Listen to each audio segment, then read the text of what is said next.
दोस्तों, लूसेंट की सीरीज के अंतर्गत आज का टॉपिक है सिंधु घाटी सभ्यता।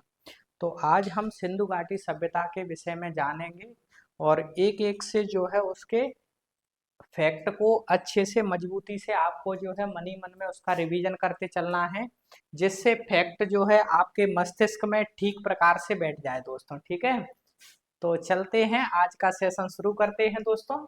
तो आज का जो टॉपिक है वो क्या है, तो सिंधु सभ्यता आज का टॉपिक है। और सिंधु सभ्यता नाम जो है किसने दिया था, तो जॉन मार्शल ने इसे सिंधु सभ्यता नाम दिया था। इसी को जो है हड़प्पा सभ्यता कहा जाता है। इसी को क्या कहा जाता है दोस्तों, इसी को जो है हड़प्पा सभ्यता कहा जाता है। तो हड़प्पा सभ्यता या सिंधु सभ्यता एक ही बात है। ठीक है, हड़प्पा सभ्यता क्यों कहा जाता है, क्योंकि सबसे पहले हड़प्पा नामक स्थल की खोज हुई थी, इसलिए इसे हड़प्पा सभ्यता कहा जाता है। जबकि इसे सिंधु सभ्यता क्यों कहा जाता है, क्योंकि इसके जो प्रारंभ में अधिकांश स्थल थे वो सिंधु नदी के आसपास के क्षेत्रों में देखे गए, इसलिए इसे सिंधु सभ्यता नाम दिया गया। ठीक है, अब पढ़ते हैं कि जो रेडियो कार्बन पद्धति है, रेडियो कार्बन 14, ये एक नवीन विश्लेषण पद्धति है। इसके माध्यम से क्या होता है कि किसी पदार्थ की जांच करके हम ये पता लगा सकते हैं कि वह पदार्थ जो है कितना साल पुराना था। तो जब सिंधु सभ्यता से संबंधित स्थलों से जो प्राप्त पदार्थ मिले हैं हमें, जब उनकी जानकारी जो है एकत्रित करने का प्रयास किया गया, तो पता चला कि जिस पदार्थ में जो है कार्बन की मात्रा जितनी कम होती है वह जो है उतना ही पुराना माना जाता है दोस्तों। ठीक है, मैंने क्या बोला कि जिन पदार्थों में कार्बन की मात्रा कम होती है वे पदार्थ उतने ही पुराने माने जाते हैं। ठीक है, तो इस आधार पर जो है सिंधु सभ्यता का जो समय निर्धारित किया गया वो 2350 ईसा पूर्व से लेकर दोस्तों कब से कब तक, 2350 ईसा पूर्व से लेकर 1750 ईसा पूर्व जो है इसका समय माना गया है। तो कार्बन डेटिंग पद्धति या C14 पद्धति के अनुसार जो है सिंधु सभ्यता का जो टाइम पीरियड है वो 2350 ईसा पूर्व से लेकर 1750 ईसा पूर्व है दोस्तों। ठीक है, इसके बाद इसका विस्तार देखें हम कि सिंधु सभ्यता का विस्तार कितना है। तो जो सिंधु सभ्यता का विस्तार है वो 12,99,600 वर्ग किलोमीटर, 600 वर्ग किलोमीटर जो है सिंधु सभ्यता का जो है क्षेत्रफल है। तो सिंधु सभ्यता का क्षेत्रफल कितना है दोस्तों, 12,99,600 वर्ग किलोमीटर जो है सिंधु सभ्यता का क्षेत्रफल है। ठीक है, इसके बाद देखें कि जो सिंधु सभ्यता का जो आकार है, सिंधु सभ्यता जो सिंधु सभ्यता का जो विस्तार है, उस विस्तार को देखने के बाद उसके आकार का पता लगाएं हम। तो सिंधु सभ्यता का जो आकार है वो किस प्रकार का है, तो त्रिभुजाकार है दोस्तों। किस प्रकार का है, तो त्रिभुजाकार है। तो सिंधु सभ्यता का आकार किस प्रकार का है, त्रिभुजाकार है। ठीक है, अब जो है तिथि निर्धारण की कार्बन 14 या C14 की खोज है वो अमेरिका के प्रसिद्ध रसायन शास्त्री, कहाँ के, अमेरिका के प्रसिद्ध रसायन शास्त्री द्वारा 1946 ईस्वी में की गई थी। इस पद्धति में जिस पदार्थ में कार्बन की मात्रा जितनी कम रहती है यह उतनी ही प्राचीन मानी जाती है, जो मैंने बता चुका हूं। ठीक है दोस्तों, इसके बाद देखें जो सिंधु सभ्यता की खोज है वो सिंधु सभ्यता की खोज 1921 ईस्वी में दोस्तों दयाराम साहनी ने की थी। तो सिंधु सभ्यता की खोज किसने की है, तो सिंधु सभ्यता की खोज दयाराम साहनी ने की है। और कब की थी, तो 1921 ईस्वी में। कब, 1921 ईस्वी में। तो सिंधु सभ्यता की खोज दयाराम साहनी ने 1921 ईस्वी में की थी। ठीक है, इसके बाद देखें कि सिंधु सभ्यता को जो है कांस्य युगीन सभ्यता भी कहा जाता है। सिंधु सभ्यता को कांस्य युगीन सभ्यता भी कहा जाता है।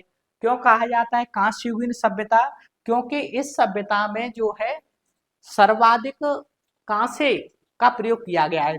तो सिंधु सभ्यता में सर्वाधिक किस धातु का उपयोग किया गया है, कांसे का उपयोग किया गया है, इसलिए इसे कांस्य युगीन सभ्यता कहा जाता है दोस्तों। और कांसा किस प्रकार का बनता है, किस प्रकार से बनता है, तो तांबा प्लस टिन बराबर क्या होता है, तांबा प्लस टिन, तांबा प्लस टिन बराबर होता है कांसा। तो जब जो है तांबा और टिन को जो है मिलाकर कांसा बनाया जाता है, तो सिंधु सभ्यता के जो लोग हैं वो तांबा और टिन को मिलाकर कांसे का निर्माण करते थे। तो इसलिए इस सभ्यता को जो है कांस्य युगीन सभ्यता भी कहा जाता है दोस्तों। क्या कहा जाता है इसे? कांस्य युगीन सभ्यता कहा जाता है। इस सभ्यता का एक और नाम है दोस्तों कि ये जो सभ्यता थी वो विकसित एवं नगरीकृत सभ्यता थी। ये जो सभ्यता थी वो विकसित एवं नगरीकृत सभ्यता थी, इसलिए इसे प्रथम नगरीकृत सभ्यता भी कहा जाता है। तो इसे प्रथम नगरीकृत सभ्यता भी कहा जाता है, इसे याद रखना है आपको। फिर देखें हम कि सिंधु सभ्यता में हमें 4 प्रजातियों का उल्लेख देखने को मिलता है। कितनी प्रजातियों का? 4 प्रजातियों का। जैसे प्रोटो ऑस्ट्रेलॉयड है, भूमध्य सागरीय है, मंगोलॉयड है और अल्पाइन है। कौन कौन से? प्रोटो ऑस्ट्रेलॉयड, प्रोटो ऑस्ट्रेलॉयड, भूमध्य सागरीय, मंगोलॉयड और जो है अल्पाइन। ठीक। तो जो सिंधु सभ्यता के निर्माता है वो भूमध्य सागरीय लोग थे। वो कौन थे? सिंधु सभ्यता के जो निर्माता थे वो भूमध्य सागरीय लोग थे दोस्तों। और सिंधु सभ्यता में सर्वाधिक जो किस प्रजाति के लोग थे, अगर आपसे प्रश्न पूछा जाए कि सिंधु सभ्यता में सर्वाधिक किस प्रजाति के लोग थे, तो वो भूमध्य सागरीय प्रजाति के लोग थे दोस्तों। किस प्रजाति के लोग थे? भूमध्य सागरीय प्रजाति के लोग थे। ठीक है, बढ़ते हैं आगे।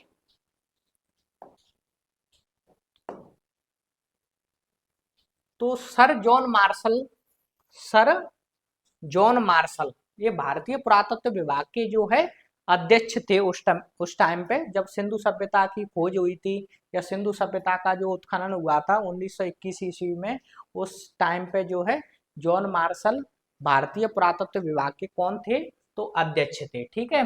तो सर जॉन मार्शल भारतीय पुरातत्व सर्वेक्षण विभाग के तत्कालीन महानिदेशक ने 1924 ईस्वी में, कब दोस्तों? 1924 ईस्वी में सिंधु घाटी सभ्यता नामक एक उन्नत नगरीय सभ्यता, मैंने बताया कि सिंधु सभ्यता को नगरीय सभ्यता भी कहा जाता है, तो ये उन्नत नगरीय सभ्यता पाए जाने की विधिवत घोषणा किसने की थी? तो सर जॉन मार्शल ने जो है इसकी विधिवत रूप से घोषणा की थी कि हमने एक उन्नत नगरीय सभ्यता की खोज कर ली है। और इस प्रकार की जो घोषणा है वो सर जॉन मार्शल ने 1924 ईस्वी में की थी। कब की थी? 1924 ईस्वी में। ठीक है। अब सिंधु सभ्यता का जो सबसे उत्तरी स्थल है, ये उत्तर ये कौन सी दिशा है? ये उत्तर दिशा है। ये दक्षिण दिशा है दोस्तों। ये कौन सी दिशा है? दक्षिण दिशा है। ठीक है। ये पूर्व से पश्चिम, ये कौन सी दिशा है? ये पूर्व दिशा है। ठीक है। ये पश्चिम दिशा है दोस्तों। ठीक है। अब सिंधु सभ्यता का जो सबसे उत्तरी स्थल है वो मांडा है। कौन सा है? मांडा। तो सिंधु सभ्यता का सबसे उत्तरी स्थल है वो मांडा है। और मांडा कहाँ स्थित है? तो मांडा जम्मू कश्मीर में स्थित है। मांडा कहाँ स्थित है? जम्मू कश्मीर में स्थित है। और किस नदी के तट पर स्थित है दोस्तों? तो वो चिनाब नदी के तट पर स्थित है। किस नदी के तट पर स्थित है? मांडा। तो मांडा चिनाब नदी के तट पर स्थित है। ठीक है। तो सिंधु सभ्यता का सबसे उत्तरी स्थल है मांडा, और मांडा जम्मू कश्मीर में स्थित है। और जो मांडा है वो चिनाब नदी के तट पर स्थित है। ठीक है। इसी प्रकार से जो सबसे दक्षिणी स्थल देखें हम, तो सिंधु सभ्यता का सबसे दक्षिणी स्थल है दायमाबाद। दायमाबाद। तो सिंधु सभ्यता का सबसे दक्षिणी स्थल कौन सा है? दायमाबाद। और दायमाबाद कहाँ है दोस्तों? तो दायमाबाद है महाराष्ट्र में। कहाँ है दोस्तों दायमाबाद? तो दायमाबाद है महाराष्ट्र में। ठीक है। अब ये दायमाबाद है वो किस नदी के तट पर स्थित है? तो प्रवरा नदी के तट पर स्थित है। किस नदी के तट पर स्थित है दोस्तों? दायमाबाद प्रवरा नदी के तट पर स्थित है। प्रवरा नदी के तट पर स्थित है। और ये जो प्रवरा नदी है वो गोदावरी की सहायक नदी है। प्रवरा नदी है वो गोदावरी की सहायक नदी है। इसी प्रकार से सबसे पूर्वी स्थल देखें हम, सिंधु सभ्यता का जो है सबसे पूर्वी स्थल, तो सिंधु सभ्यता का जो सबसे पूर्वी स्थल है वो है आलमगीरपुर। कौन सा है? आलमगीरपुर। आलमगीरपुर। और आलमगीरपुर कहाँ है दोस्तों? तो उत्तर प्रदेश में जो मेरठ जिला है, उत्तर प्रदेश में कौन सा जिला? मेरठ जिले में स्थित है ये आलमगीरपुर, मेरठ जिले में स्थित है। और आलमगीरपुर है वो हिंडन नदी के तट पर स्थित है दोस्तों। किस नदी के तट पर है? हिंडन नदी के तट पर स्थित है। इसी प्रकार से सिंधु सभ्यता का सबसे पश्चिमी स्थल देखें हम तो कौन सा है? तो सुतका गैंडोर है, सुतका गैंडोर। तो सुतका गैंडोर जो है सिंधु सभ्यता का सबसे पश्चिमी स्थल है। और सुतका गैंडोर कहाँ है? तो पाकिस्तान के बलूचिस्तान में स्थित है, पाकिस्तान के जो है बलूचिस्तान में स्थित है सुतका गैंडोर। और किस नदी के तट पर स्थित है सुतका गैंडोर? तो दास्क नदी के तट पर स्थित है। किस नदी के तट पर स्थित है दोस्तों? तो दास्क नदी के तट पर स्थित है। तो ये सिंधु सभ्यता का जो है सबसे उत्तरी स्थल, सबसे दक्षिणी स्थल, सबसे पूर्वी स्थल और सबसे पश्चिमी स्थल हो गए। तो सिंधु सभ्यता का जो सबसे उत्तरी स्थल है वो मांडा है। मांडा जम्मू कश्मीर में चिनाब नदी के तट पर स्थित है। और सिंधु सभ्यता का सबसे दक्षिणी स्थल है वो दायमाबाद है। दायमाबाद महाराष्ट्र जिले में स्थित है और प्रवरा नदी के तट पर स्थित है। वहीं सिंधु सभ्यता का सबसे पूर्वी स्थल देखें तो सबसे पूर्वी स्थल है आलमगीरपुर। और आलमगीरपुर उत्तर प्रदेश के मेरठ जिले में हिंडन नदी के तट पर स्थित है दोस्तों। इसी प्रकार से जो है पश्चिमी देखें कि सिंधु सभ्यता का सबसे पश्चिमी स्थल कौन सा है? तो सुतका गैंडोर सिंधु सभ्यता का सबसे पश्चिमी स्थल है। और सुतका गैंडोर पाकिस्तान के बलूचिस्तान प्रांत में स्थित है और दास्क नदी के तट पर स्थित है। ठीक है, तो यही सब चीजें दी हुई है इसमें। ठीक है दोस्तों, जो मैंने चित्र के माध्यम से आपको समझाई है। ठीक है, बढ़ते हैं आगे।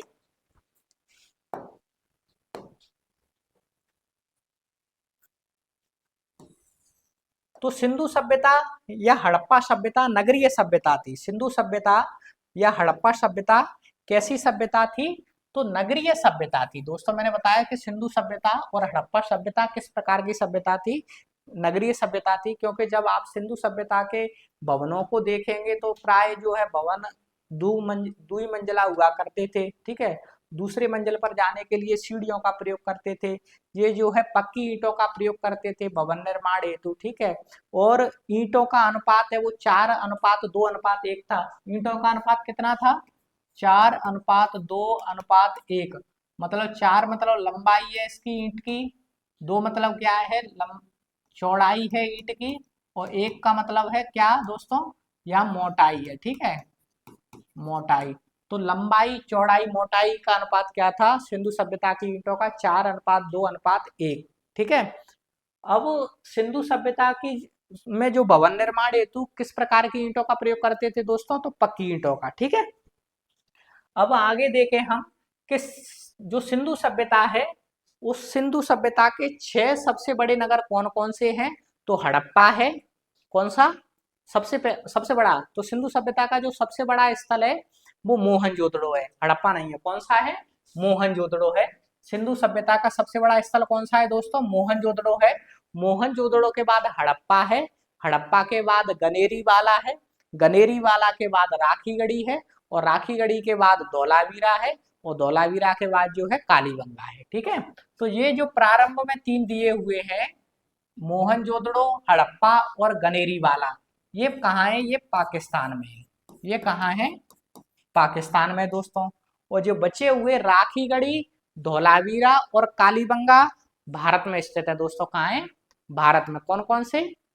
राखीगढ़ी, धौलावीरा और जो है कालीबंगा कहाँ स्थित है? भारत में स्थित है। ठीक है, तो ये सिंधु सभ्यता के सबसे बड़े नगर देखे हमने कि सिंधु सभ्यता के सबसे बड़े नगर कौन कौन से हैं। तो मोहनजोदड़ो, हड़प्पा, गनेरीवाला, राखीगढ़ी, धौलावीरा और जो है कालीबंगा। ठीक है, अब देखें हम कि जो धौलावीरा है वो सिंधु घाटी सभ्यता की पहली साइट है जिसे जो है यूनेस्को ने 2021 में विश्व विरासत स्थल की सूची में शामिल किया गया है। किस सूची में? तो यूनेस्को की विश्व विरासत स्थल की सूची में जो है 2021 में धौलावीरा को जो है शामिल कर लिया गया है। और धौलावीरा किस राज्य में स्थित है? तो धौलावीरा जो है गुजरात राज्य में स्थित है। धौलावीरा किस राज्य में स्थित है? तो धौलावीरा जो है गुजरात राज्य में स्थित है। ठीक है, इसी प्रकार से देखें हम कि स्वतंत्रता प्राप्ति पश्चात हड़प्पा संस्कृति के सर्वाधिक स्थल है वो गुजरात में खोजे गए। कहाँ खोजे गए? गुजरात में। तो गुजरात में जो सिंधु सभ्यता के स्थल प्राप्त हुए हैं वो सभी स्थलों में सर्वाधिक है। सभी स्थलों में जो है सर्वाधिक है, और यहाँ से जो है लगभग 200 स्थल खोजे गए हैं। कितने? लगभग 200 स्थल जो है गुजरात से ही प्राप्त हुए हैं दोस्तों। तो सिंधु सभ्यता में जो सर्वाधिक स्थल हैं वो किस राज्य से प्राप्त होते हैं? तो गुजरात राज्य से सिंधु सभ्यता में सर्वाधिक स्थल प्राप्त होते हैं, और लगभग 200 स्थल जो है गुजरात से प्राप्त हुए हैं। ठीक है। इसके बाद जो देखें हम कि सिंधु घाटी सभ्यता का जो सबसे बड़ा स्थल है वो कौन सा बताया था मैंने? मोहनजोदड़ो। ठीक है। तो सिंधु सभ्यता का सबसे बड़ा स्थल है दोस्तों वो मोहनजोदड़ो है। जबकि भारत में इसका जो सबसे बड़ा स्थल है वो राखीगढ़ी है। भारत में इसका जो सबसे बड़ा स्थल है वो राखीगढ़ी है। ठीक है। अब मोहनजोदड़ो कहाँ है दोस्तों? तो मोहनजोदड़ो जो है पाकिस्तान के सिंध प्रांत में सिंधु नदी के तट पर स्थित है। ठीक है। तो मोहनजोदड़ो कहाँ है दोस्तों? मोहनजोदड़ो पाकिस्तान के सिंध प्रांत में सिंधु नदी के तट पर स्थित है। ठीक है। वही जो है राखीगढ़ी देखे हम, तो राखीगढ़ी कहाँ है? तो राखीगढ़ी भारत में ही है। राखीगढ़ी कहाँ है? भारत में ही है। भारत में कहाँ? तो हरियाणा के हिसार जिले में घग्गर नदी के तट पर स्थित है। राखीगढ़ी कहाँ है? तो राखीगढ़ी हरियाणा के हिसार जिले में घग्गर नदी के तट पर स्थित है। ठीक है। इसी प्रकार से देखें जो राखी देखो मोहनजोदड़ो की खोज है वो राखाल दास बनर्जी ने की थी। राखाल दास बनर्जी। तो मोहनजोदड़ो की खोज है वो राखाल दास बनर्जी ने 1922 ईस्वी में की थी। कब की थी? 1922 ईस्वी में। जबकि राखीगढ़ी की खोज है वो 1969 ईस्वी में सूरज भान ने की थी। तो राखीगढ़ी की खोज कब की गई थी? 1969 ईस्वी में सूरज भान ने की थी राखीगढ़ी की खोज। ठीक है। तो राखीगढ़ी की खोज है वो 1969 ईस्वी में सूरज भान ने की है। ठीक है दोस्तों। इसके आगे बढ़ते हैं कि सिंधु सभ्यता के जो स्थल हैं उनमें एक लोथल है और एक सुरकोतड़ा है। दोनों ही स्थल जो है कहाँ है? तो दोनों ही स्थल जो है गुजरात राज्य में स्थित है। दोनों ही स्थल कहाँ है? तो गुजरात राज्य में स्थित है, लोथल और सुरकोतड़ा। और लोथल और सुरकोतड़ा है वो सिंधु सभ्यता के बंदरगाह नगर थे। बंदरगाह नगर थे। यहाँ से जो है नाव या जहाज के माध्यम से जो है विदेशी व्यापार होता था। क्या होता था? विदेशी व्यापार होता था। और जो लोथल है वो अंतरराष्ट्रीय व्यापारिक केंद्र था। तो सिंधु सभ्यता का अंतरराष्ट्रीय व्यापारिक केंद्र कौन था? तो लोथल था। ठीक है। तो सिंधु सभ्यता का अंतरराष्ट्रीय व्यापारिक केंद्र कौन सा था? लोथल था। तो लोथल और सुरकोतड़ा क्या है? तो लोथल और सुरकोतड़ा जो है बंदरगाह है। ठीक है। इसके बाद देखें हम कि जुते हुए खेत का साक्ष्य कहाँ से प्राप्त हुआ है? जुते हुए खेत का साक्ष्य कहाँ से प्राप्त हुआ है? तो जुते हुए खेत का साक्ष्य जो है कालीबंगा से प्राप्त हुआ है। कहाँ से प्राप्त हुआ है दोस्तों? जुते हुए खेत का साक्ष्य जो है कालीबंगा से प्राप्त हुआ है। इसी प्रकार से जो है नक्काशीदार ईंट, नक्काशीदार ईंट या अलंकृत ईंट कहाँ से प्राप्त हुई है? तो वो भी जो है कालीबंगा से प्राप्त हुई है। नक्काशीदार ईंट या अलंकृत ईंट जो है कालीबंगा से प्राप्त हुई है। और कालीबंगा राजस्थान के हनुमानगढ़ जिले में जो है घग्गर नदी के तट पर स्थित है। कालीबंगा राजस्थान के हनुमानगढ़ जिले में घग्गर नदी के तट पर स्थित है। और कालीबंगा की खोज जो है अमलानंद घोष ने की थी 1951 ईस्वी में। तो कालीबंगा की खोज अमलानंद घोष ने 1951 ईस्वी में की थी। और कालीबंगा राजस्थान के हनुमानगढ़ जिले में घग्गर नदी के तट पर स्थित है। और कालीबंगा का जो शाब्दिक अर्थ होता है वो काले रंग की चूड़ियां होता है दोस्तों। तो यहाँ से जो है चूड़ी निर्माण का केंद्र प्राप्त हुआ है। कहाँ से? कालीबंगा से। कालीबंगा से ही जो है हमें प्राचीनतम भूकंप के साक्ष्य प्राप्त हुए हैं। कालीबंगा से ही हमें प्राचीनतम भूकंप के साक्ष्य प्राप्त हुए हैं। ठीक है। बढ़ते हैं आगे। तो मोहनजोदड़ो से जो स्नानागार प्राप्त हुआ है, मोहनजोदड़ो से क्या प्राप्त हुआ है? स्नानागार प्राप्त हुआ है। वो देखें हम मोहनजोदड़ो से जो स्नानागार प्राप्त हुआ है।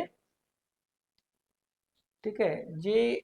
ये जो लाइन दी हुई है उसमें ये गलत दी हुई है दोस्तों, क्योंकि सैंधव सभ्यता की सबसे बड़ी इमारत है वो क्या है? लोथल स्थित गोदीवाड़ा है। सिंधु सभ्यता की सबसे बड़ी इमारत क्या है?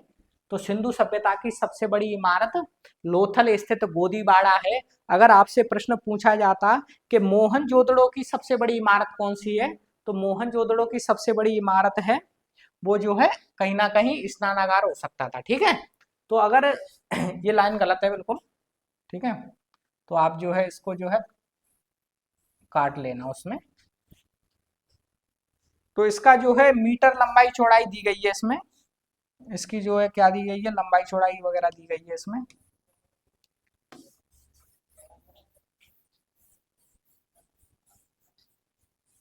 तो जो स्नानागार प्राप्त हुआ है कहाँ से, मोहनजोदड़ो से, वो 11.88 मीटर लंबा है, 11.88 मीटर जो है लंबा है, 7.01 मीटर जो है चौड़ा है, और 2.43 मीटर जो है गहरा है।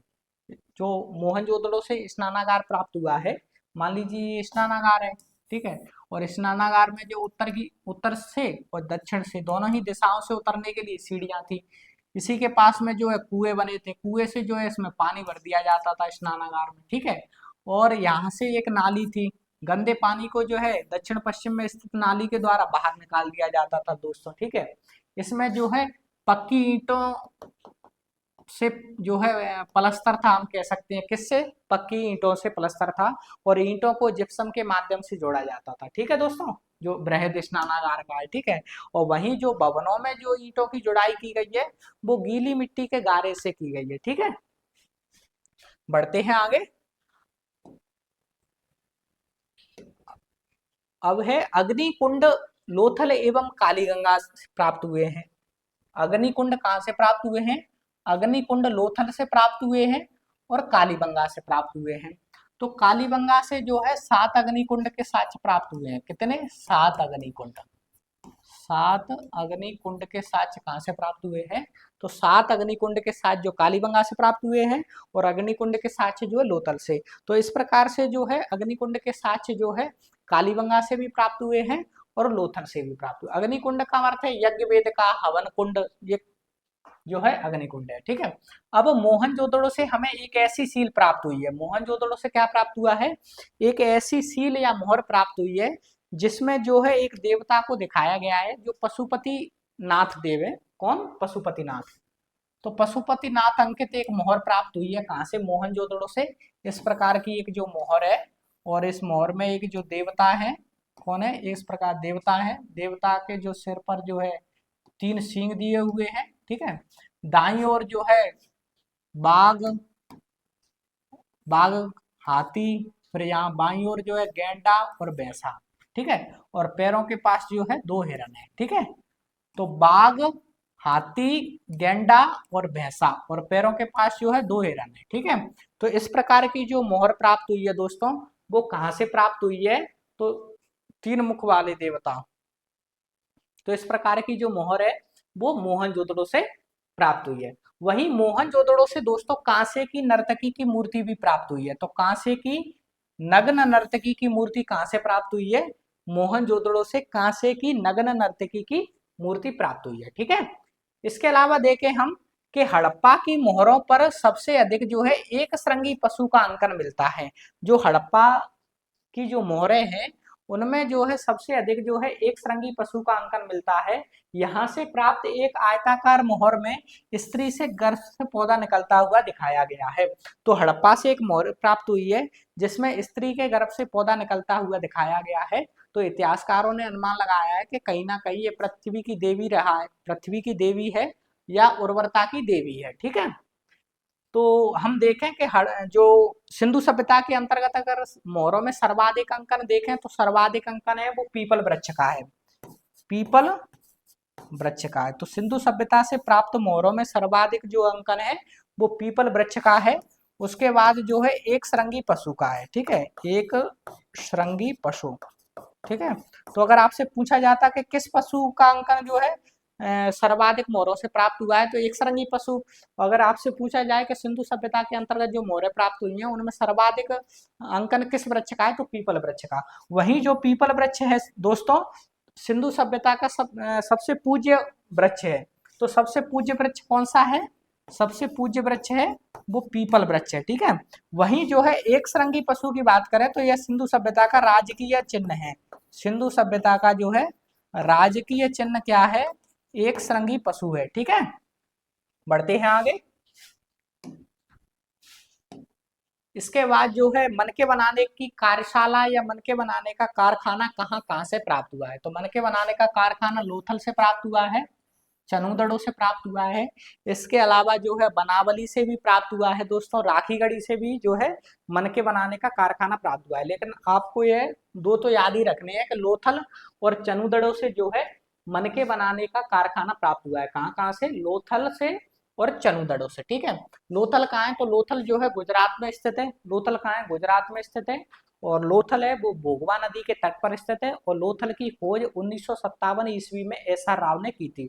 तो लोथल गुजरात में भोगवा नदी के तट पर स्थित है। लोथल की खोज 1957 ईस्वी में किसने की थी? एस आर राव ने की थी। ठीक है, वही जो है चनूदड़ो देखें तो चनूदड़ो पाकिस्तान के सिंध प्रांत में सिंधु नदी के तट पर स्थित है। चनूदड़ो कहाँ है? तो चनूदड़ो पाकिस्तान के सिंध प्रांत में सिंधु नदी के तट पर स्थित है। और जो चनूदड़ो की खोज है वो 1931 ईस्वी में एन जी मजूमदार ने की थी। एन जी मजूमदार ने, और चनूदड़ो का उत्खनन है वो अर्नेस्ट मैके ने 1935 ईस्वी में किया था। ठीक है, अब इसके बाद देखें कि इसकी जो लिपि थी, सिंधु सभ्यता की जो लिपि है वो भाव चित्रात्मक लिपि है। किस प्रकार की लिपि है? भाव चित्रात्मक लिपि है। और दोस्तों सिंधु सभ्यता की जो लिपि है उसे ब्रुस्टोफेडन या गौमूत्र का लिपि भी कहते हैं। उसे क्या कहते हैं? ब्रुस्टोफेडन या गौमूत्र का लिपि भी कहते हैं। और जो लिपि प्राप्त हुई है उसमें मूल चिन्ह कितने हैं? तो 64 मूल चिन्ह हैं और 250 से लेकर 400 तक अक्षर हैं। उसमें जो सर्वाधिक अंकन है वो अंग्रेजी के यू अक्षर का है और जीव या आकृति के रूप में मछली का अंकन है। ठीक है, तो सिंधु सभ्यता की जो लिपि है वो किस प्रकार की है? तो भाव चित्रात्मक लिपि है, जो दाएं से बाईं ओर लिखी जाती थी। जो दाएं से बाईं ओर जो वो है, दाएं से जो है बाईं ओर लिखी जाती थी। अब मान लीजिए शब्दों की संख्या ज्यादा है या वाक्यों की शब्द संख्या ज्यादा है, तब जो है वो है दाएं से बाएं और फिर बाएं से दाईं ओर लिखी जाती थी। ठीक है, तो इस प्रकार से ये इस तरीके से कंपन कर रही है जिस प्रकार से जो है गाय पेशाब करते समय जो है कंपन करती है, इसलिए इसे गोमूत्र का लिपि भी कहते हैं। ठीक है, इस प्रकार जो है आगे देखें हम कि लेखन कला की उचित प्रणाली विकसित करने वाली पहली सभ्यता थी वो सुमेरिया की सभ्यता थी, वो सुमेरियन सभ्यता थी। तो विश्व में सबसे पहले लिपि के आविष्कारक कौन माने जाते हैं? सुमेरियन लोग जो है विश्व में जो है लिपि के पहले आविष्कारक माने जाते हैं। ठीक है, अब सिंधु सभ्यता के लोगों ने नगरों और घरों के विन्यास के लिए जो है ग्रिड पद्धति अपनाई थी। कैसी पद्धति? ग्रिड। तो मैं बता दूं कि सिंधु सभ्यता के जो लोग थे उन्होंने जो है उनके जो भवन थे और भवन देखें और नालियों की व्यवस्था देखें तो वो ग्रिड पद्धति पर आधारित थी। ग्रिड पद्धति में बता देता हूँ किस प्रकार की थी कि मान लीजिए ये जो सड़कें हैं, ये क्या है? ये सड़कें हैं। तो मुख्य सड़कें होती थी वो उत्तर से दक्षिण दिशा में होती थी, और जो अन्य सड़कें या सहायक सड़कें थी वो पूर्व से पश्चिम दिशा की ओर होती थी या पश्चिम से पूर्व की दिशा की ओर होती थी। ठीक है, अब ये समकोण पर काटती थी एक दूसरे को। ये समकोण है, 90 डिग्री है, समकोण पर काटती हैं ये, समकोण पर। ठीक है, तो इस प्रकार से जो है ग्रिड पद्धति या जालनुमा संरचना सिंधु सभ्यता के भवनों की जो कॉलोनी थी और जो है नालियों की व्यवस्था थी इस प्रकार की, इसलिए ही तो इसे नगरीकृत सभ्यता कहा जाता है। सिंधु सभ्यता को क्या कहा जाता है? नगरीकृत सभ्यता कहा जाता है। घरों के दरवाजे और खिड़कियां सड़क की ओर ना खुलकर पिछवाड़े की ओर खुलती थे। तो दोस्तों जो सिंधु सभ्यता में जो भवन थे उन भवनों के दरवाजे मुख्य सड़क की ओर ना खुलकर जो है पिछवाड़े की ओर खुलते थे, जो है पीछे की ओर खुलते थे। अंदर की जो गलियां थी, सहायक गलियां थी, उन गलियों की तरफ खुलते थे। इसका कारण यह है कि सिंधु सभ्यता के लोग जो है स्वच्छता को ध्यान में रखकर जो है अपने जो है दरवाजे या भवन का निर्माण करते थे, क्योंकि उस टाइम पे जो है बाढ़ अत्यधिक संख्या में आती थी, पक्की सड़कें नहीं हुआ करती थी, तो धूल वगैरह बाढ़ आदि जो है आती थी। इस कारण से जो है सिंधु सभ्यता के लोगों ने अब जो है खिड़की और जो है दरवाजे हैं वो पीछे की ओर बनाए थे। ठीक है, बढ़ते हैं आगे। इसके बाद जो है अगला है, और सिंधु सभ्यता की जो मुख्य फसलें की बात करें हम, क्योंकि मैंने बताया था कि कालीबंगा से जुते हुए खेत का साक्ष्य प्राप्त हुआ है दोस्तों, कालीबंगा से जुते हुए खेत का साक्ष्य प्राप्त हुआ है। तो जुते हुए खेत का साक्ष्य प्राप्त हुआ है, तो कहीं ना कहीं जो है फसलें करते होंगे सिंधु सभ्यता के लोग। तो सिंधु सभ्यता में हमें 9 प्रकार की फसलों के साक्ष्य प्राप्त होते हैं। कितनी प्रकार की फसलों के साक्ष्य? 9 प्रकार की फसलों के साक्ष्य प्राप्त होते हैं। उनमें से जो है गेहूं और जौ प्रमुख हैं। उनमें से गेहूं और जौ प्रमुख हैं। और जब सेंधववासी जो है मिठास के लिए किसका प्रयोग करते थे? तो मिठास के लिए शहद का प्रयोग करते थे। जैसे हम करते हैं, अपने जो है रोटी पानी खाई, उसके बाद जो है गुलाब जामुन दचक दी, ठीक है कि नहीं। और अभी कुछ टाइम पहले ही जो है 10-20 साल पहले जो है गुड़ रख लिया करते थे। आज भी जो है कई लोग जो है मिठास के लिए शक्कर और गुड़ वगैरह रख लेते थे। तो इस प्रकार से जो है सिंधु सभ्यता के जो लोग हैं वो मिठास के लिए शहद का प्रयोग करते थे, ठीक है। अब मिट्टी के बने हल्का साक्ष्य जो है कहाँ से प्राप्त हुआ है? तो बनावली से प्राप्त हुआ है। अब जोता हुआ खेत का साक्ष्य प्राप्त कहाँ से हुआ है? कालीबंगा से। और हल्का साक्ष्य कहाँ से प्राप्त हुआ है? बनावली से, ठीक है। अब रंगपुर और लोथल से चावल के दाने मिले हैं, ठीक है। तो चावल के साक्ष्य कहाँ से प्राप्त हुए हैं? रंगपुर से प्राप्त हुए हैं और लोथल से प्राप्त हुए हैं। क्योंकि जो चावल के दाने हैं वो धान की भूसी में लिपटे हुए मिले हैं, ठीक है। धान की भूसी में जो है लिपटी हुई मिले हैं। इस प्रकार से जो है चावल के साक्ष्य जो है कहाँ से मिले हैं? तो लोथल से और रंगपुर से जो है चावल के साक्ष्य प्राप्त हुए, ठीक है। वहीं जो है हम घोड़े की बात करें, क्या घोड़े के जो है साक्ष्य प्राप्त हुए हैं सिंधु सभ्यता के अंतर्गत? तो घोड़े के साक्ष्य जो है सिंधु सभ्यता के अंतर्गत प्राप्त हुए हैं। सुरकोतड़ा से जो है घोड़े की अस्थियों के साक्ष्य प्राप्त हुए हैं। सुरकोतड़ा से जो है घोड़े की अस्थियों के साक्ष्य प्राप्त हुए हैं। और कालीबंगा से जो है घोड़े की जो है मृण मूर्ति प्राप्त हुई है। वहीं जो है लोथल से घोड़े की जो है 3 मृण मूर्तियां प्राप्त हुई हैं। और राणा गुंडई से घोड़े के जो है दांत प्राप्त हुए हैं। राणा गुंडई से घोड़े के जो है दांत प्राप्त हुए हैं। तो जो है कहाँ से बताया कि सुरकोतड़ा से घोड़े की अस्थियां मिली हैं, कालीबंगा से घोड़े की मृण मूर्ति मिली है, और लोथल से जो है घोड़े की 3 मृण मूर्ति मिली है, और राणा गुंडई से घोड़े के दांत मिले हैं, ठीक है दोस्तों। और तौल की इकाई संभवतः 16 के अनुपात में थी। तो सिंधु सभ्यता में जो तौल की इकाई है वो 16 के गुणज में थी। जैसे 16, 32, 64 इस प्रकार की जो है तौल की इकाई थी सिंधु सभ्यता में, ठीक है। और वहीं सिंधु सभ्यता में पैमाने भी प्राप्त हुए हमें। जैसे हाथी दांत का पैमाना कहाँ से प्राप्त हुआ है? वो लोथल से प्राप्त हुआ है दोस्तों, ठीक है। तो याद रखना है कि हाथी दांत का पैमाना कहाँ से प्राप्त हुआ है? लोथल से प्राप्त हुआ है। और एक चीज मैं बता दूं कि इसमें जो है हम केवल लूसेंट के तथ्यों को पढ़ रहे हैं, केवल लूसेंट के तथ्यों को पढ़ रहे हैं। कई कई बार जो है मैं एक आध दो फैक्ट जो है इंपॉर्टेंट लगता है वो मैं बता देता हूँ।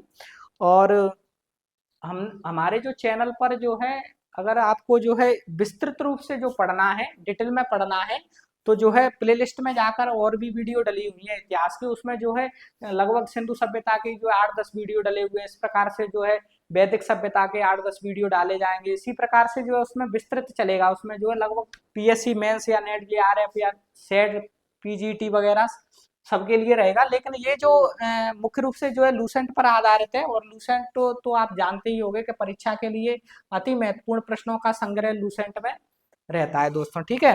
तो जैसे वनडे एग्जाम हुए, एसएससी वगैरह के हैं, कांस्टेबल वगैरह के हैं, ठीक है, टीजीटी वगैरह के हुए, तो इस प्रकार के एमपी टेट वर्ग 2 के हुए, ठीक है। तो इस प्रकार के जो क्वेश्चन जो है लूसेंट से आ सकते हैं। तो हम जो है लूसेंट का इसलिए अध्ययन कर रहे हैं, ठीक है। बढ़ते हैं आगे। इसके बाद जो है सैंधव सभ्यता के लोग यातायात में 2 पहिए और 4 पहियों की गाड़ियों का इस्तेमाल करते थे। तो यातायात तो परिवहन किस प्रकार का करते थे? तो परिवहन में 2 प्रकार का, जल परिवहन भी मिलता है यहाँ, जो है सड़क परिवहन भी मिलता है। तो जल परिवहन के अंतर्गत नाव का साक्ष्य प्राप्त हुआ है सिंधु सभ्यता के अंतर्गत।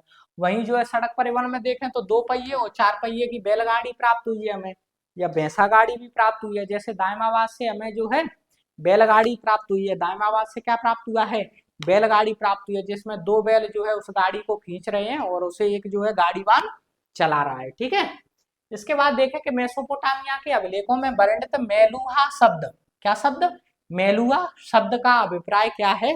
तो मेलुआ शब्द का जो अभिप्राय है या मेलुआ शब्द का संबंध जो लगाया गया है वो सिंधु सभ्यता से लगाया गया है। क्योंकि सिंधु सभ्यता का जो व्यापार था विदेशी व्यापार था, वो मेसोपोटामिया से होता था। तो सिंधु सभ्यता कई और भी, जैसे अफगानिस्तान से होता था, ईरान से होता था, मेसोपोटामिया से होता था।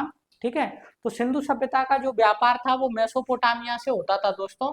और मेसोपोटामिया के अभिलेखों में मेलुआ शब्द का उल्लेख मिलता है। और इस मेलुआ की जो संबंध देके हम, या मेलुआ शब्द का जो है संबंध निकाले हम, तो वो सिंधु सभ्यता से जो है उसका संबंध निकलता है। ठीक है, तो जो है आपसे प्रश्न पूछा जा सकता है कि ये मेलुआ है, वो मेलुआ शब्द की पहचान किससे की जाती है, तो सिंधु सभ्यता से की जाती है। ठीक है, इसके बाद देखें जो हड़प्पा सभ्यता है उसमें किसका जो है शासन था। हड़प्पा सभ्यता में किसका शासन था। जैसे आज जो है देखें हम कि भारत जो है गणतंत्रात्मक देश है, तो यहाँ जो है चुनाव के माध्यम से, निर्वाचन के माध्यम से जो है प्रक्रिया चलती रहती है। लेकिन जो है सिंधु सभ्यता में देखें हम, तो बड़े वर्ग का शासन था। किसका शासन था, बड़े वर्ग का शासन था। हालांकि अन्य इतिहासकारों ने, अलग अलग मत दिए। किसी ने जनतांत्रिक पद्धति बताया, किसने बड़े वर्ग का शासन बताया है। तो इस प्रकार से जो बड़े वर्ग का शासन बताया वो आर एस शर्मा ने बताया। किसने बताया है, आर एस शर्मा ने बताया है। और यही जो है सर्वाधिक मान्य मत है कि हड़प्पा सभ्यता में जो है किस वर्ग का शासन था, तो जो है व्यापारी वर्ग या बड़े वर्ग का शासन था। क्योंकि हम देख सकते हैं कि सिंधु सभ्यता में जो विदेशी व्यापार है वो उच्चतम सीमा पे है अपनी पे। जो विदेशी व्यापार है वो उच्चतम सीमा पे है। और सिंधु सभ्यता जो है विकसित एवं नगरीकृत सभ्यता है। और विकसित एवं नगरीकृत सभ्यता होने के लिए व्यापार का जो है उन्नत होना अति आवश्यक है। और व्यापार का उन्नत तभी होगा जब व्यापारी वर्ग या बड़े वर्ग जो है फला फूला होगा। तो इस प्रकार से जो है आर एस शर्मा कहते हैं कि सिंधु सभ्यता में कहीं ना कहीं जो है बड़े वर्ग का शासन रहा होगा। अब एक इतिहासकार है स्टुअर्ट पिगट। कौन है, स्टुअर्ट पिगट। और स्टुअर्ट पिगट ने मोहनजोदड़ो और हड़प्पा को इस विस्तृत साम्राज्य की जुड़वा राजधानी कहा है। क्योंकि वो लोग बताते हैं, स्टुअर्ट पिगट कहते हैं कि इतनी बड़ी जो है सभ्यता है, और इस सभ्यता में कहीं ना कहीं रूप से, कहीं कहीं से तो इस सभ्यता को जो है केंद्रीकृत किया गया होगा, कहीं से तो जो है इस सभ्यता को जो है कंट्रोल किया गया होगा। तो उन्होंने बताया, स्टुअर्ट पिगट ने, कि मोहनजोदड़ो और हड़प्पा इस विस्तृत साम्राज्य की दो जुड़वा राजधानियां हैं। ठीक है, अब आगे बढ़ते हैं कि सिंधु सभ्यता के लोग जो है धरती को उर्वरता की देवी मानते हैं। सिंधु सभ्यता के लोग जो है धरती को उर्वरता की देवी मानते हैं। क्योंकि अभी हमने पढ़ा है कि हड़प्पा से एक ऐसी मोहर मिली है जिसमें स्त्री के गर्भ से पौधा निकलते हुए दिखाया गया है। तो इस इतिहासकारों का अनुमान है कि कहीं ना कहीं वो पृथ्वी की पूजा या उर्वरता की देवी की पूजा करते थे। ठीक है, इसके बाद आगे बढ़ते हैं। और आगे है कि सिंधु सभ्यता के जो लोग हैं वो वृक्ष पूजा और शिव पूजा भी करते हैं। वो किसकी पूजा करते हैं, वृक्ष पूजा। क्योंकि मैंने बताया था अभी कि जो है सिंधु सभ्यता के लोग हैं वो पीपल वृक्ष की पूजा कर रहे हैं। और सिंधु सभ्यता का सबसे पूज्य वृक्ष है वो पीपल वृक्ष है। इसके अलावा नीम की पूजा कर रहे हैं वो, नीम है। नीम के बाद जो है बबूल है।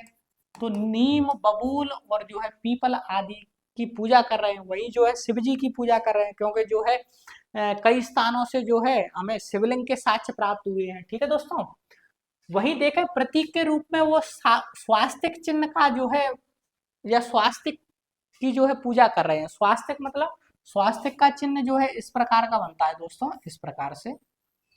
ठीक है, तो स्वास्तिक की पूजा कर रहे हैं। सिंधु सभ्यता के लोग किसकी पूजा कर रहे हैं, स्वास्तिक। तो प्रतीक पूजा के रूप में वो स्वास्तिक की पूजा कर रहे हैं। और जो स्वास्तिक है वो सूर्य भगवान से संबंधित है। तो सूर्य की उपासना की जाती थी, उससे सूर्य की जो है उपासना की जाती थी। वहीं देखें कि सिंधु सभ्यता में मूर्ति पूजा हो रही है। तो सिंधु सभ्यता में मूर्ति पूजा हो रही है दोस्तों, क्योंकि हमें हड़प्पा और मोहनजोदड़ो से अनेक स्त्री मृण मूर्तियां प्राप्त हुई हैं। मृण मूर्तियों का अर्थ होता है मिट्टी की मूर्तियां। तो सिंधु सभ्यता से हमें अनेक स्त्री मृण मूर्तियां प्राप्त हुई हैं, जिन आधार पर हम कह सकते हैं कि सिंधु सभ्यता में कहीं ना कहीं जो है मूर्ति पूजा का आरंभ हुआ था। तो सबसे पहले मूर्ति पूजा का आरंभ कब से माना जाता है, तो सिंधु सभ्यता से मूर्ति पूजा का आरंभ माना जाता है। तो आपसे पूछा जाए कि क्या सिंधु सभ्यता में मंदिर थे, तो मंदिरों के साक्ष्य नहीं प्राप्त हुए हैं। तो मंदिर नहीं थे। ठीक है, तो मंदिरों के अवशेष नहीं मिले हैं सिंधु सभ्यता के अंतर्गत। ठीक है, मंदिरों के अवशेष हमें गुप्त काल को या गुप्त काल में देखने को मिलेंगे। ठीक है, वहीं देखें हम मातृ देवी की जो है उपासना सर्वाधिक प्रचलित थी, ये हो गया है अपना। वहीं देखें कि पशुओं में सर्वाधिक जो है पूज्य पशु कौन सा है उनका। पशुओं में सर्वाधिक सर्वाधिक पूज्य पशु है वो कुंवड़ वाला सांड है या नादिया है। ठीक है, कुंवड़ वाला सांड है या नादिया जो है सिंधु सभ्यता के लोगों का सबसे पूजनीय पशु था। ठीक है दोस्तों। स्त्री मृण मूर्तियां, मृण मूर्तियों का अर्थ क्या होता है, मिट्टी की मूर्तियां। तो स्त्री मृण मूर्तियां अधिक मिलने से ऐसा अनुमान लगाया जाता है कि सैंधव सभ्यता का जो समाज है वो मात्र सत्तात्मक समाज है। मात्र सत्तात्मक समाज का अर्थ क्या होता है दोस्तों, कि वहां कहीं ना कहीं जो है महिलाओं की अधिक चलती होगी पुरुषों की तुलना में। ठीक है, या ऐसा भी हो सकता है जो है महिलाएं जो है बाहरी काम काज करती हों और जो है घर घर का काम होता है जैसे चूल्हा बर्तन आदि जो है पुरुष काम करते हो। ठीक है दोस्तों। सैंधववासी सूती एवं ऊनी वस्त्र का प्रयोग करते थे। सैंधववासी जो है किसका प्रयोग करते थे, तो सूती वस्त्र का प्रयोग करते हैं और ऊनी वस्त्र का प्रयोग करते हैं। क्योंकि सिंधु सभ्यता के अंतर्गत देखेंगे हम कि जो है मोहनजोदड़ो से हमें सूती कपड़े का साक्ष्य प्राप्त हुआ है। मोहनजोदड़ो से हमें सूती कपड़े का साक्ष्य प्राप्त हुआ है। तो इस प्रकार से जो है सूती वस्त्र पहनते थे और जो है ऊनी वस्त्र भी वो पहनते हैं। ठीक है दोस्तों। मनोरंजन के लिए सैंधववासी मछली पकड़ते हैं। क्या करते हैं, मछली पकड़ते हैं, शिकार करते हैं, पशु पक्षियों को आपस में लड़ाते हैं, चौपड़ खेलते हैं और पासा खेलते हैं। ठीक है, तो जैसे हमें स्टेडियम का साक्ष्य है वो कहाँ से प्राप्त हुआ है, धौलावीरा से प्राप्त हुआ है। तो वो स्टेडियम को देखेंगे तो एक निचले स्थान पर जो है स्टेडियम बना हुआ है। तो उस स्टेडियम को देखने पर पता चल सकता है कि जो है कहीं ना कहीं वहां जो है पशु पक्षियों को आपस में लड़ाते होंगे। ठीक है, तो पशुओं को दो पशु बैल आपस में लड़ा दिए। ठीक है, दो पक्षी आपस में लड़ा दिए। ठीक है, तो इस प्रकार से सैंधववासी मनोरंजन में जो पासा खेलते थे, पशु पक्षियों को आपस में लड़ाते थे, चौपड़ खेलते थे, मछली पकड़ते थे। ठीक है, क्योंकि जो है सिंधु सभ्यता थी वो जो है नदियों के आसपास थी और नदियों में जो है मछली रहती है। ठीक है, तो जो है मछली पकड़ने का काम करते थे। अब देखें हम कि जो उनके मृदभांड हैं, मृदभांड का अर्थ क्या होता है, मिट्टी के बर्तन। मृदभांड का अर्थ क्या होता है, मिट्टी के बर्तन। तो सिंधु सभ्यता में जो मिट्टी के बर्तन प्राप्त हुए हमें वो लाल एवं काले रंग के बर्तन प्राप्त हुए हैं, लाल एवं काले रंग के। तो लाल रंग का बर्तन है उस पर काले रंग की चित्रकारी की जाती थी।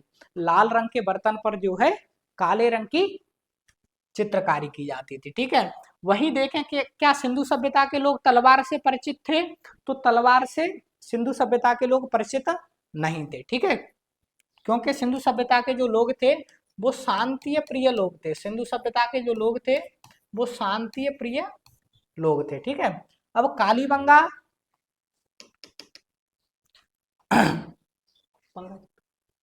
कालीबंगा एकमात्र हड़प्पा कालीन स्थल है जिसका निचला शहर है वो भी किले से घिरा हुआ है। क्योंकि जब हम सिंधु सभ्यता के अंतर्गत देखेंगे कि सिंधु सभ्यता का जो क्षेत्र होता था वो प्राय दो भागों में बटा हुआ होता था। जैसे ये पश्चिम में जो है दुर्ग होता था और इस दुर्ग का दुर्गीकरण किया जाता था, ये ऊंचाई पर स्थित होता था, यहाँ जो है शासक वर्ग का निवास था। ठीक है, वहीं जो है पूरब में देखें तो ये पूरब में जो है निचले स्थान पर होता था, इसलिए इसे क्या कहा जाता था, निचला नगर कहा जाता था। यहाँ जो है आम जनता का निवास होता था। आम जनताओं में जैसे श्रमिक है और जो है मजदूर है, किसान है। ठीक है, और यहाँ जो है शासक वर्ग और शासकों से संबंधित प्रशासनिक अधिकारी वगैरह रहते थे। तो ये जो पश्चिम में जो आपको जो ऊंचाई पर स्थित स्थान दिख रहा है इसका जो है दुर्गीकरण किया जाता था, अर्थात जो है ईंटों से उसको जो है दीवार बना दी जाती थी चारों ओर से सुरक्षा की दृष्टि से। ठीक है, जिससे जो है क्या चोरी चपाटी ना हो, क्योंकि जो है यहाँ शासक वर्ग रह रहे हैं, धनवान लोग रह रहे हैं यहाँ पे। ठीक है, तो हम देखते हैं कि कालीबंगा से जो निचला नगर प्राप्त हुआ है, तो जैसे पश्चिम में जो है दुर्ग है जो ऊंचाई पर स्थित होता था और पूर्व में जो है निचला नगर है, तो कालीबंगा में यहाँ भी दुर्गीकरण किया गया है पश्चिम नगर में और जो है पूर्वी नगर में भी किया गया है। मतलब पश्चिम में जो दुर्ग का दुर्गीकरण किया गया है और निचले नगर का दुर्गीकरण किया गया है। ठीक है, और कालीबंगा का अर्थ क्या होता है, तो कालीबंगा का अर्थ होता है काले रंग की चूड़ियां।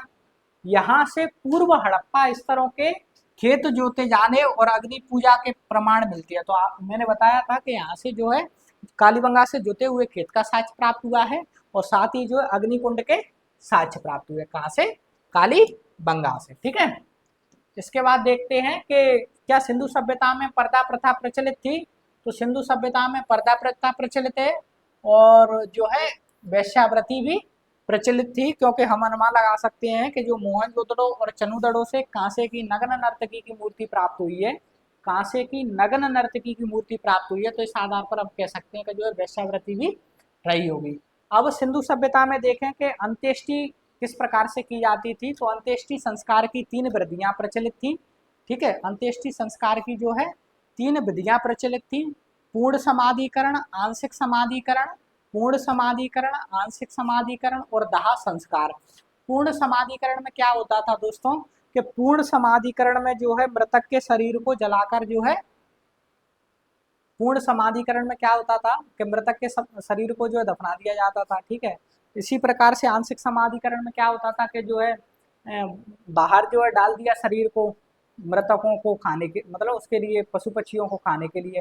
खाने के बाद जो बचे हुए अवशेष थे उनको जलाकर जो है दफना दिया जाता था। वहीं दाह संस्कार में क्या किया जाता था, मृतक के शरीर को जो है दफनाकर, मृतक के शरीर को जो है जलाकर जो है उसकी जो राख या अवशेष होते थे उनमें उनको जो है कलश में रखकर दफना दिया जाता था। तो मृतक संस्कार की 3 विधियां मिलती हैं, पूर्ण समाधिकरण, पूर्ण समाधिकरण। पूर्ण समाधिकरण में क्या होता था दोस्तों, पूर्ण समाधिकरण में जो है मृतक के शरीर को गड्ढा खोदकर दफना दिया जाता था। ठीक है, आंशिक समाधिकरण में क्या होता था, आंशिक समाधिकरण में जो है मृतक के शरीर को खुले आसमान के नीचे छोड़ दिया जाता था पशु पक्षियों को खाने के लिए। जब पशु पक्षी जो है खा लेते थे, बचे हुए अवशेष को जो है जलाकर जो है दफना दिया जाता था। ठीक है, इसके बाद जो है दाह संस्कार। तो दाह संस्कार में जो है मृतक के शरीर को जो है, दाह संस्कार में जो है मृतक के शरीर को जो है जलाकर उसकी जो राख या अवशेष से थे उन्हें कलश में रखकर उसे दफना दिया जाता है। ठीक है, तो ये जो है पूर्ण समाधिकरण, आंशिक समाधिकरण और दाह संस्कार, ये अंत्येष्टि संस्कार की 3 विधियां हैं दोस्तों। अंत्येष्टि संस्कार की 3 विधियां हैं। ठीक है, तो वहीं देखे हम कि हड़प्पा में शवों को दफनाने का साक्ष्य प्राप्त होता है। हड़प्पा में शवों को दफनाने का साक्ष्य प्राप्त होता है और मोहनजोदड़ो में शव को जलाने का साक्ष्य प्राप्त होता है। मोहनजोदड़ो में शवों को जलाने का साक्ष्य प्राप्त होता है। लोथल और कालीबंगा से हमें युग्मित समाधान के साक्ष्य प्राप्त होते हैं। कहाँ से? लोथल और कालीबंगा से। ठीक है, कालीबंगा से हमें एक युग्मित समाधान का साक्ष्य प्राप्त होता है। कालीबंगा से हमें एक युग्मित समाधान का साक्ष्य प्राप्त होता है। युग्मित का अर्थ होता है मेल और फीमेल दोनों को एक साथ जो है दफनाया गया है, दोनों की जो है एक साथ जो है वहां समाधान प्राप्त हुआ है। वहीं लोथल से हमें 3 युग्मित समाधान के साक्ष्य प्राप्त हुए। तो कालीबंगा से एक युग्मित समाधान का साक्ष्य प्राप्त हुआ है और लोथल से जो है 3 युग्मित समाधान के साक्ष्य प्राप्त हुए हैं। अब सिंधु सभ्यता के पतन के बारे में देखें तो सिंधु सभ्यता में जो विभिन्न इतिहासकार हैं, विभिन्न विद्वान हैं, उन्होंने अपना अलग अलग मत दिया है, लेकिन जो सर्वाधिक मान्य मत है वो बाढ़ है कि सिंधु सभ्यता का पतन है वो बाढ़ के कारण हुआ था। ठीक है, तो आपको यही याद रखना है। हालांकि जो कारण तो अनेक है कि भूतात्विक परिवर्तन है, कि जलवायु परिवर्तन है, कि मलेरिया जैसी महामारी है। ठीक है, इस प्रकार के अनेक कारण के आर्यों का आक्रमण है, लेकिन आपको जो है क्या याद रखना है कि बाढ़, क्योंकि बाढ़ ही सर्वाधिक मान्य मत है। ठीक है, और हम देखें कि आग में पकी हुई मिट्टी को क्या कहा जाता था, तो आग में पकी हुई मिट्टी को टेराकोटा कहा जाता है। ठीक है, क्योंकि मैंने बताया था कि हल्की आकृति का जो साक्ष्य है वो हमें बनावली से प्राप्त हुआ है। तो बनावली से जो हल्का साक्ष्य मिला है वो पकी मिट्टी से बने हल्का साक्ष्य प्राप्त हुआ है। ठीक है, अब इसी प्रश्न को जो है घुमाकर पूछ सकते हैं कि टेराकोटा का हल कहाँ से प्राप्त हुआ है। तो टेराकोटा का मतलब क्या है, आग में पकी मिट्टी। तो आग में पकी मिट्टी का साक्ष्य कहाँ, जो हल है वो कहाँ से प्राप्त हुआ है, वो बनावली से प्राप्त हुआ है। ठीक है, बढ़ते हैं आगे। इसके बाद देखें हम कि सिंधु सभ्यता का जो अर्थव्यवस्था का मुख्य आधार है, सिंधु सभ्यता की अर्थव्यवस्था का मुख्य आधार है वो कृषि है। सिंधु सभ्यता की अर्थव्यवस्था का मुख्य आधार पूछे तो वो कृषि है। वहीं अगर आपसे पूछा जाए कि सिंधु सभ्यता की आर्थिक समृद्धि का सबसे बड़ा कारण क्या है, आर्थिक समृद्धि का सबसे बड़ा कारण पूछे तब विदेशी व्यापार है। और अब देखते हैं हम कि सिंधु सभ्यता का विदेशी व्यापार कहाँ कहाँ से होता था। ठीक है, तो सिंधु सभ्यता का जो विदेशी व्यापार है वो अफगानिस्तान से हो रहा है दोस्तों, ईरान से हो रहा है, अफगानिस्तान से हो रहा है, ईरान से हो रहा है, ठीक है, इराक से हो रहा है, किससे हो रहा है, इराक से हो रहा है।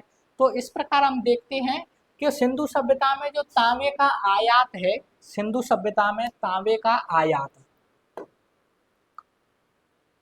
सिंधु सभ्यता में, ठीक है, सिंधु सभ्यता में तांबे का आयात है वो राजस्थान की खेतड़ी की खान से, बलूचिस्तान से और ओमान से किया जाता था। कहाँ से, खेतड़ी, बलूचिस्तान और ओमान, खेतड़ी, बलूचिस्तान और ओमान से जो है तांबे का आयात किया जाता था। वहीं जो है चांदी का आयात देखें हम तो अफगानिस्तान से और जो है ईरान से चांदी का आयात किया जाता था, अफगानिस्तान से और ईरान से जो है चांदी का आयात किया जाता था। वहीं सोने की बात करें तो सोने का आयात जो है कर्नाटक की कोलार की खान से, अफगानिस्तान से और ईरान से किया जाता था। ठीक है दोस्तों, इस प्रकार जो टिन देखें हम तो टिन जो है अफगानिस्तान से मंगाई जाती थी और ईरान से मंगाई जाती थी टिन। ठीक है, इसी प्रकार से गोमेद देखें तो गोमेद जो है सौराष्ट्र से मंगाया जाता था। लाजवर्द देखें तो लाजवर्द, ठीक है, तो लाजवर्द जो है मेसोपोटामिया से मंगाया जाता था। लाजवर्द कहाँ से मंगाया जाता था, मेसोपोटामिया से मंगाया जाता था। ठीक है, वही जो है लाजवर्द जो है बदख्शाह, बदख्शाह से भी मनाया जाता था, बदख्शाह। ठीक है,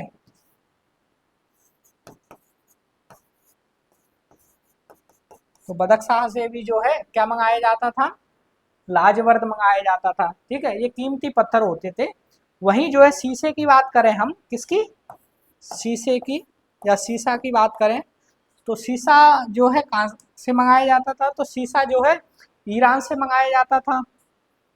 शीशा कहाँ से मंगाया जाता था, ईरान से मंगाया जाता था और राजस्थान की अजमेर की खान से जो है शीशा मंगाया जाता था। ठीक है, इसके बाद देखें हम कि सिंधु सभ्यता के प्रमुख स्थल कौन कौन से हैं और वो किन नदियों के किनारे बसे हुए हैं। सिंधु सभ्यता के उन स्थलों की खोज किसने की थी, ठीक है, सिंधु सभ्यता के उन स्थलों की खोज किसने की थी तो वो जानते हैं। तो सबसे पहले हम देखें, सबसे पहले सिंधु सभ्यता का जो सबसे पहले स्थल कौन सा खोजा गया था, तो वो खोजा गया था हड़प्पा। कौन सा स्थल, हड़प्पा खोजा गया था। ठीक है, कौन सा, हड़प्पा।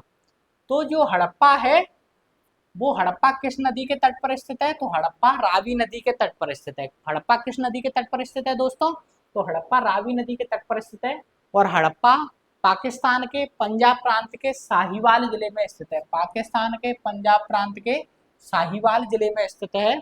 और हड़प्पा की जो खोज है वो 1921 ईस्वी में दयाराम साहनी ने की थी।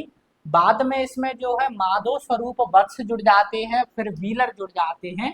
ठीक है, इसी प्रकार से मोहनजोदड़ो कहाँ है, तो मोहनजोदड़ो जो है सिंधु नदी के तट पर स्थित है, पाकिस्तान के सिंध प्रांत में स्थित है। तो मोहनजोदड़ो कहाँ है, पाकिस्तान के सिंध प्रांत में सिंधु नदी के तट पर स्थित है। मोहनजोदड़ो की खोज किसने की थी, तो मोहनजोदड़ो की खोज 1922 में राखलदास बनर्जी ने की थी। बाद में जो है मैके जुड़ जाते हैं, व्हीलर जुड़ जाते हैं इसमें। इसके बाद देखें चनूदड़ो, तो चनूदड़ो कहाँ है, तो चनूदड़ो भी पाकिस्तान के सिंध प्रांत में सिंधु नदी के तट पर स्थित है। ठीक है, चनूदड़ो की खोज जो है एन.जी. मजूमदार ने की थी। खोज किसने की थी, एन.जी. मजूमदार ने की थी। वहीं इसका उत्खनन है वो अर्नेस्ट मैके ने 1935 ईस्वी में किया था। 1935 ईस्वी में अर्नेस्ट मैके ने इसका उत्खनन किया था।